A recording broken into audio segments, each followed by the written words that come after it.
अर्धरात्रि का समय था। चारों ओर सन्नाटा पसरा हुआ था। नीलेश अपनी किताबें समेटकर सोने की कोशिश कर रहा था, परंतु नींद उसकी आंखों से एक धीमी कोसों आवाज दूर ने थी। उसके कानों में तभी अचानक सरसराहट पैदा की। नीलेश, नीलेश। नीलेश चौंक गया। उसने कमरे में चारों ओर नजरें दौड़ाईं, परंतु कुछ नहीं दिखाई दिया। उसकी दिल की धड़कनें तेज हो गईं। उसने सोचा कि शायद यह उसका वहम है, लेकिन तभी वह आवाज फिर से सुनाई दी। नीलेश ने हिम्मत जुटाई और आवाज के स्रोत की ओर बढ़ने लगा। आवाज उसे उसकी घर की छत की ओर ले जा रही थी। जब वह छत पर पहुंचा, तो उसने देखा कि एक चमकती हुई रोशनी वहां मंडरा रही थी। वह रोशनी धीरे धीरे एक आकृति में बदलने लगी। नीलेश ने कांपते हुए पूछा, तुम कौन हो? मैं तुम्हारे पूर्वजों की आत्मा हूं। तुम्हें एक महत्वपूर्ण संदेश देने आया हूं। वह आकृति बोली। आकृति ने नीलेश को एक प्राचीन मानचित्र दिया, जो उसके दादा परदादा के जमाने का था। मानचित्र में एक खजाने का संकेत था, जो उनके पुराने गांव में छुपा हुआ था।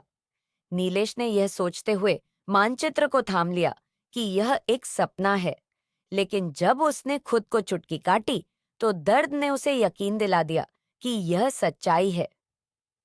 अगले ही दिन नीलेश ने अपने कुछ दोस्तों के साथ मिलकर उस गांव की यात्रा की योजना बनाई। यात्रा के दौरान वे कई मुश्किलों का सामना करते हुए गांव पहुंचे।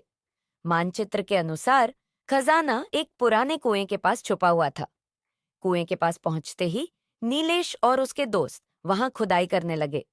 थोड़ी ही देर में उन्हें एक पुराना बक्सा मिला।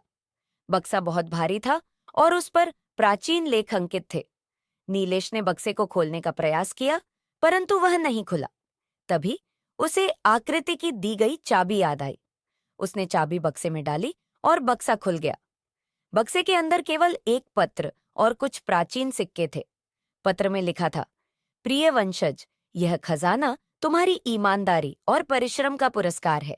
यह सिक्के तुम्हारी संपत्ति नहीं, बल्कि गांव के विकास के लिए हैं। इस खजाने का सही उपयोग करना ही तुम्हारी सच्ची विरासत होगी। नीलेश और उसके दोस्तों ने निर्णय लिया कि वे उस खजाने का उपयोग गांव की भलाई के लिए करेंगे। उन्होंने गांव में एक स्कूल, अस्पताल और पानी की सुविधा के लिए कई कार्य करवाए। धीरे धीरे गांव की स्थिति में सुधार हुआ और लोग नीलेश की प्रशंसा करने लगे। अंत इस प्रकार नीलेश ने न केवल अपने पूर्वजों का खजाना पाया, बल्कि उसके सही उपयोग से गांव को एक नई दिशा दी। उसने सिखाया कि असली खजाना पैसे में नहीं, बल्कि सेवा और समर्पण में होता है।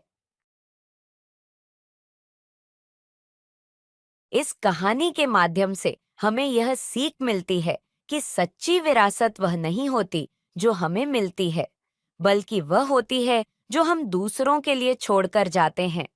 नीलेश का साहस, परिश्रम और ईमानदारी उसे सच्चा नायक बनाते हैं।